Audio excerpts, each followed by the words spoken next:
The evening sun caught the frost on my truck's windshield as I pulled into the driveway. February in Calgary hits different when you're a single dad. The cold doesn't just seep through your jacket, it reminds you of the empty passenger seat, the quiet house, the weight of doing this alone. I killed the engine and sat there for a moment, watching my breath fog the air. 3 years since the divorce. 3 years of figuring out how to be both parents to Ethan. Some days I felt like I was nailing it. Other days, I felt like I was drowning. "Dad!" The front door burst open, and there was my son, all 70 pounds of 8-year-old energy, bundled in his Flames hoodie. "You're home. Can we go to the park, please?" I climbed out, feeling every hour of the 12-hour shift at the construction site. "Buddy, it's nearly dark. Just for a little bit?" Coach Marcus said he might be there shooting hoops. He said I could join if you said yes. Coach Marcus. The name made me smile despite my exhaustion.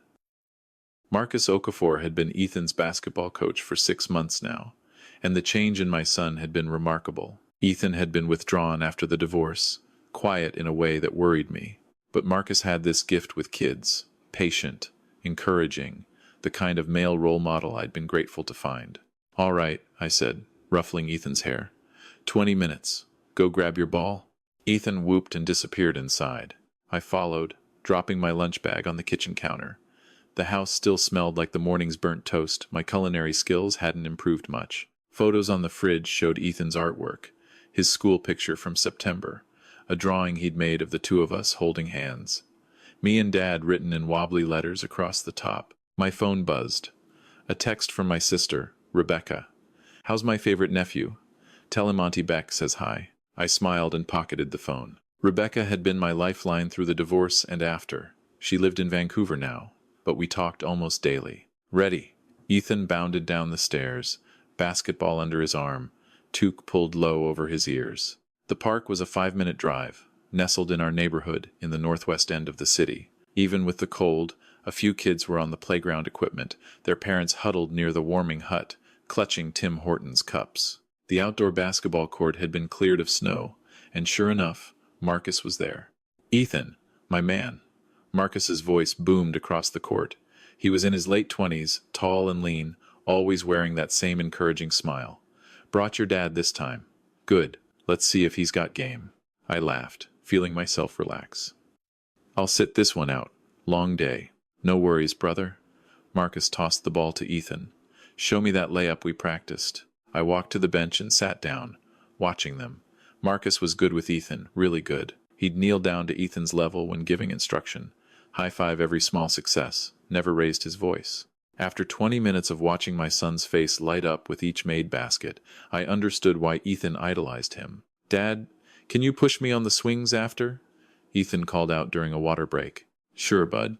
They played for another 10 minutes before Ethan jogged over, cheeks flushed from exertion. "That was awesome," Marcus said. "I'm getting really good." "You are getting really good," I agreed, standing up. "Swings?" We walked to the playground area. The sun had fully set now, and the park lights cast long shadows across the snow. Ethan climbed onto a swing, and I began pushing. "Higher, Dad." I pushed harder, watching him soar. His laughter echoed in the cold air, and for a moment, everything felt right. Just a dad and his son at a park on a Tuesday evening. Then Ethan said, "Dad, stop." Something in his voice made me catch the swing immediately. "What's wrong?" He twisted around to look at me, and his expression made my stomach drop. He wasn't smiling anymore. His eyes held something I'd never seen before, a kind of careful, controlled fear. "Dad, I need to tell you something." His voice was barely above a whisper. "But you have to promise not to react. Not here. Can you do that?" My mouth went dry. "Ethan, what?" "Promise first." I knelt down in front of him, bringing us eye to eye. The cold from the ground seeped through my jeans. "I promise." Ethan glanced around the park, then back at me. His small hands gripped the swing chains. "Look at my wrist. Don't react. Just look." He held out his right arm, pulling back the sleeve of his hoodie. In the amber glow of the park lights, I saw them. Bruises. 4 distinct marks, like fingerprints, wrapped around his wrist. Dark purple against his pale skin. My vision tunneled. The sounds of the park faded to white noise. I stared at those bruises, and my mind raced through every possible explanation, landing on none that made sense. How did this happen? I kept my voice level, but my hands were shaking. Ethan pulled his sleeve back down. "Can we go home? I'll tell you there." I nodded, unable to form words. I stood up, and Ethan slipped his hand into mine, the left one. I noticed, not the injured wrist. We walked to the truck in silence. Marcus was still on the basketball court, shooting free throws. He waved as we passed. I didn't wave back. The drive home lasted forever, and no time at all. I kept glancing at Ethan in the passenger seat. He stared out the window, jaw set, in a way that reminded me of myself when I was trying not to cry. Inside the house, I turned on every light. I needed to see clearly, needed to understand. "Sit down, bud." I gestured to the couch. Ethan sat, pulling his knees up to his chest. I sat beside him, leaving space but staying close. "Tell me everything." He took a shaky breath. "It was last Thursday, after practice. You were going to pick me up at 6:30, remember?" I remembered. I'd been running late from work. I'd texted Marcus to ask if Ethan could wait an extra 15 minutes. Marcus had said, of course, no problem. Marcus said we could shoot around while we waited. Everyone else had left. It was just us. Ethan's voice got quieter. I missed a shot, and the ball rolled away. I ran to get it, but I was goofing around, and I wasn't paying attention to where I was going. Marcus yelled at me to watch where I was going. He yelled? Yeah, really loud. I've never heard him yell before. Ethan swallowed. I said sorry, and I threw the ball back, but I threw it bad, and it went past him. He got mad. Like, really mad. He came over and grabbed my wrist. Ethan touched the bruises through his sleeve. He squeezed really hard. He said I needed to pay attention, that I was wasting his time, that I was being careless.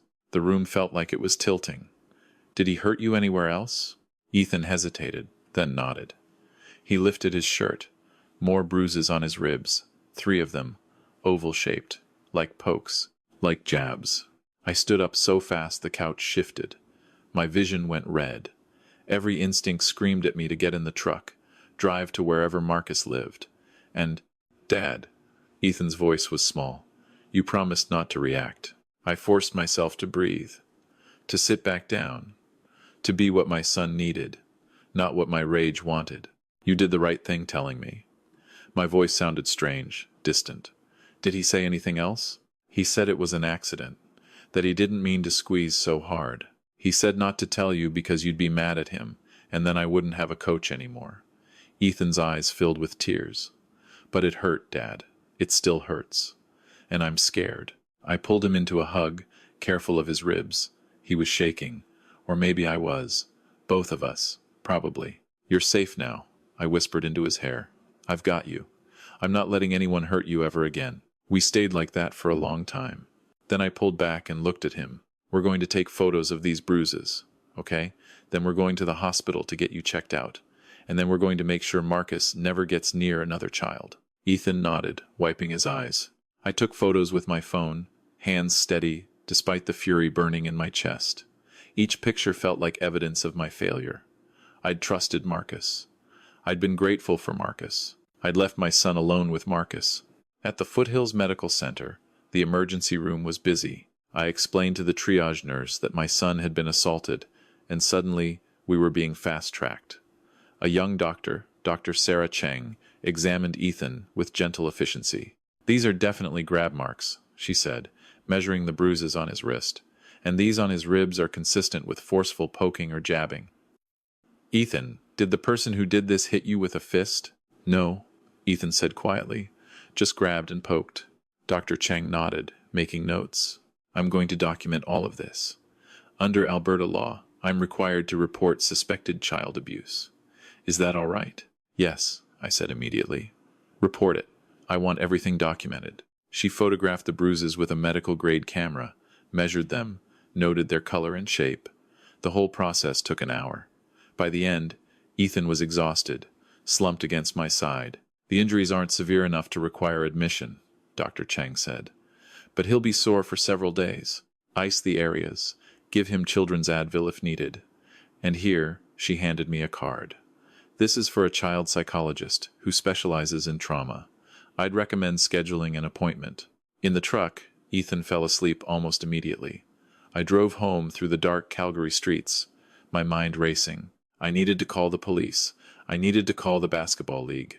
I needed to make sure Marcus was arrested, charged, convicted. I needed to burn his entire world down. But first, I needed to get my son home and safe. It was past 11 when I carried Ethan inside and tucked him into bed. He stirred as I pulled the blankets up. "Dad? Yeah, Bud? Are you mad at me?" The question broke something in my chest. "No, God, no. You did nothing wrong. Do you hear me? Nothing. I'm proud of you for telling me." He nodded sleepily and closed his eyes. I went downstairs and sat at the kitchen table. My phone felt heavy in my hand. I pulled up Marcus's contact information. Marcus Okafor, age 27, head coach for the Northwest Community Basketball League, Youth Division. I had his cell number, his email, even his address. He'd given it to all parents in case of emergencies. I stared at that address, 17 minutes away. I could be there in... No. I deleted the thought before it could fully form. That wasn't how this worked. I had to do this right. Legal. By the book. I called the non-emergency police line. 40 minutes later, 2 Calgary police officers were in my living room, Constable Jennifer Park and Constable David Tran. "Walk me through what happened," Constable Park said, notebook open. I told them everything. Showed them the photos, gave them Dr. Chang's documentation. They listened, asked questions, took notes. "We'll need to speak with Ethan," Constable Tran said. "He's asleep. Tomorrow, then. We'll send someone from the child abuse unit. They're specially trained for these interviews." He paused. "Mr. Sullivan, I want to be straight with you. Cases like this can be complicated. It'll be the word of an 8-year-old against an adult with no prior record. Are you saying you won't investigate?" "No. We'll absolutely investigate. I'm just preparing you for the process. It's not always fast, and it's not always justice." I finished. He had the decency to look uncomfortable. "Fair." After they left, I sat in the dark living room until sunrise. Around 4 a.m., I finally called Rebecca. "Do you know what time it is?" She answered, voice groggy. "Marcus hurt Ethan." Silence. Then, "What?" I told her. By the end, she was crying. "I'm getting on a plane," she said. "First flight out. I'll be there by noon. You don't have to." "Yes, I do. You're not doing this alone." I'd forgotten what that felt like, not being alone. The next morning, Ethan woke up quiet. He moved stiffly, favoring his ribs. I made pancakes his favorite, but he only picked at them. "The police are going to want to talk to you today," I said gently. "Just tell them what you told me. The truth. Okay?" He nodded. The interview happened at the Calgary Police Headquarters downtown. A detective named Lisa Freeman conducted it in a room designed to look friendly, colorful walls, toys, comfortable chairs. I watched through a one-way mirror, hands clenched into fists, as Ethan recounted the story again. He was so brave, so clear, so small. Afterward, Detective Freeman came out. "Your son's account is consistent and detailed. That's good. We're going to bring Marcus Okafor in for questioning." "When?" "Today. We've already contacted him." Something in my chest eased slightly. "What happens next?" "We investigate. Interview Marcus. Check if there are other victims. Build a case. If we have enough evidence, the Crown will press charges." "If?" She met my eyes. "Mr. Sullivan, I believe your son. But belief isn't the same as proof. We'll do everything we can." Rebecca arrived that afternoon, sweeping into the house like a force of nature. She hugged Ethan, then me, then started cooking. Having her there helped. The house felt less empty. Over the next week, I learned things I never wanted to know. I learned that Marcus had been questioned and denied everything. He claimed the bruises must have come from basketball practice. Kids get hurt all the time. He said Ethan was accident-prone, that he'd never grabbed him in anger. I learned that the basketball league had placed Marcus on administrative leave pending the investigation, but they hadn't fired him. Not yet. I learned that there were no other parents who'd reported concerns. Marcus was well-liked, respected. Parents vouched for him. I learned that this was how predators operated. They built trust. They chose victims carefully. They isolated. 8 days after the park, Detective Freeman called me. "We've made an arrest." My knees almost buckled. "You have?" "Marcus Okafor has been charged with assault of a minor. He's being held pending bail hearing." "How?" I thought. We got his phone records. He'd been texting with another coach, someone from a different league, bragging about how much control he had over his players, how he could discipline them without parents knowing. The texts were damning. Plus, we found 2 other families who came forward after hearing about the investigation. Similar incidents, similar injuries, 2 other families, 2 other children. I felt sick. The Crown Attorney is very confident, Detective Freeman continued. This is going to trial, and we're going to win. The bail hearing was the following Tuesday. Marcus was granted bail $50,000 and released with conditions. No contact with minors, surrender of passport, weekly check-ins with police. I watched him walk out of the courthouse, flanked by his lawyer. He looked right at me. No emotion, no remorse, just cold calculation. Rebecca gripped my arm. "Don't," she whispered. I didn't, but I wanted to. The trial was set for 4 months later. In the meantime, Ethan started therapy with Dr. Patricia Nesbitt, the psychologist doctor. Cheng had recommended, twice a week, every week. Slowly, painfully, my son began to heal. He had nightmares at first, would wake up crying, calling for me. I'd sit with him until he fell back asleep. Some nights, I just slept on the floor next to his bed. He didn't want to play basketball anymore. Wouldn't even touch the ball. I packed away his equipment without comment, but he started drawing again, and laughing, and slowly, day by day, I saw glimpses of the kid he'd been before. The community reaction was mixed. Some people supported us immediately. Others were skeptical. Marcus had been such a nice young man. Surely there was a misunderstanding. Maybe Ethan had misinterpreted things. I learned to ignore them, learned to focus on what mattered. My son. 6 weeks after the arrest, I got a call from Detective Freeman again. 3 more families have come forward. 2 from Marcus's current league, 1 from a league he coached at 2 years ago. We're looking at multiple charges now, 6 counts of assault on a minor, 3 counts of assault with a weapon. Weapon? A basketball. He apparently hit 1 kid in the stomach with it hard enough to leave bruises. I closed my eyes. How many kids? That we know of? 7. There may be more who haven't come forward yet. 7 children, 7 families who trusted him, 7 kids who'd carried this in silence. That evening, I sat down with Ethan. More kids told the police about Marcus, I said. You're not alone. What he did to you, he did to others too. Ethan looked up from his drawing. Are they okay? God, my kid, hurt and scared and still worried about others. They're getting help, just like you. He nodded slowly. I'm glad I told you, Dad, even though it was scary. I'm glad too, Bud. The trial began in June.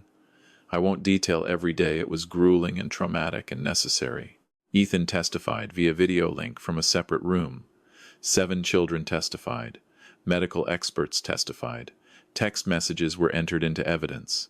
Marcus's defense argued that he was strict but never abusive, that the bruises were accidental, that he was being persecuted for having high standards. The jury deliberated for 6 hours. Guilty, on all counts. Marcus Okafor was sentenced to 4 years in prison. The judge called his actions a betrayal of trust and predatory in nature. She noted his lack of remorse and pattern of targeting vulnerable children. 4 years felt both too much and not enough. Outside the courthouse, a reporter stopped me. Mr. Sullivan, how do you feel about the verdict? I looked at the camera. I feel like justice was done. But I also feel like this should never have happened. Parents, trust your kids. If they tell you something's wrong, believe them. Don't wait. Don't second guess. Act. That night, Rebecca flew home to Vancouver. Before she left, she hugged Ethan tight. You're the bravest person I know, she told him. Don't ever forget that. After she left, Ethan and I sat on the couch. He leaned against me, and I wrapped an arm around him. Is it really over? He asked. The hard part is. But healing takes time. How much time? I don't know, Bud. But we've got all the time in the world, and we'll figure it out together. He nodded, then quietly. Dad? Yeah, thank you for believing me. I kissed the top of his head, always. 3 months after the trial, Ethan asked if he could try basketball again. Different league, different coach. I watched from the stands, heart in my throat, as he dribbled down the court. When he made his first basket, he looked up at me and smiled. Not the kid he'd been before Marcus, but not broken either. Different. stronger in ways I hated that he had to be. That evening, Dr. Nesbitt called to check in. "How's Ethan doing?" she asked. "Good days and hard days, but more good lately." "And you?" I paused. No one had asked me that in a while. "Learning. Learning to watch for signs I missed before. Learning to trust but verify. Learning to balance protection with letting him live. That's all any parent can do," she said. "You did right by him. You listened. You acted. You protected him. That matters." After we hung up, I looked at the photos on the fridge. There was a new one, Ethan's team photo from his new league. He was smiling, genuinely smiling, surrounded by kids and a coach who'd been thoroughly vetted. Below it was a note he'd written in therapy. Things I know. 1. It wasn't my fault. 2. My dad loves me. 3. I'm safe now. I stood there for a long time, reading those words. If you're a parent reading this, learn from what we went through. Watch for changes in your child withdrawal, fear of specific people, reluctance to go places they used to love. Ask questions. Create space for hard conversations. And if your child tells you something happened, believe them. Act immediately. Don't worry about being wrong or causing a scene or offending someone. Your child's safety is worth more than anyone's comfort. Predators count on silence. They count on benefit of the doubt. They count on parents not wanting to make waves. Don't give them that power. And to the children who've experienced this, it wasn't your fault. You deserve to be believed, protected, and safe. Tell someone you trust. Keep telling until someone listens. Because you matter. Your voice matters. Your safety matters. That's what I tell Ethan now, on the hard days. That's what I'll keep telling him until he believes it in his bones, the way I do. We're not the same people we were before that February evening at the park. We're different, changed, but we're here. We're healing. We're together. And that's enough.